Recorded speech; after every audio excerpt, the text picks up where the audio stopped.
சித்தர்கள் கூறிய ரகசிய உடலுறவு சாஸ்திரம். பரத்வாஜர் மற்றும் வால்மீகி முதலிய மகான்களால் விதிக்கப்பட்ட உடலுறவு சாஸ்திரம் விலக்கான 3 நாட்களையும் தள்ளி 4ஆம் நாள் முதல் 16ஆம் நாள் வரை உடலுறவு கொண்டால்தான் குழந்தை உற்பத்தியாகும். மற்ற நாட்களில் கருப்பை மூடிக்கொள்ளும். 4ஆம் நாளில் கூடி கருத்தரித்தால் பக்தியுடன் கூடிய ஒரு ஆண்மகன் உருவாகும். 5ஆம் நாள் கூடினால் வேசித்தன்மையுள்ள அவதூறான பெண்மகள் உருவாகும். 6ஆம் நாள் கூடினால் ஆயுள் முழுவதும் வறுமையில் வாழும் ஆண்மகன் உருவாகும்.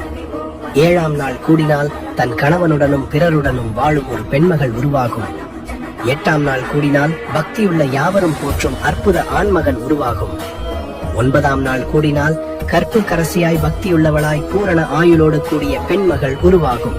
10ஆம் நாள் கூடினால் அளவற்ற செல்வந்தனாகி பூரண ஆயுளுடன் கூடிய மகன் உருவாகும்.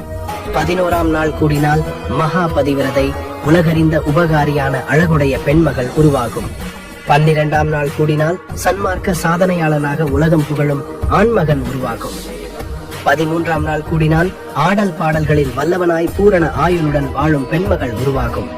14ஆம் நாள் கூடினால் தர்ம சிந்தை அதிகாரம் செய்யும் அற்புத புகழுடன் வாழும் ஆண்மகன் உருவாகும். 15ஆம் நாள் கூடினால் 32 லட்சணங்களுடன் அநேக குழந்தைகளுடன் அரச பத்தினியாய் வாழும் பெண்மகள் உருவாகும்.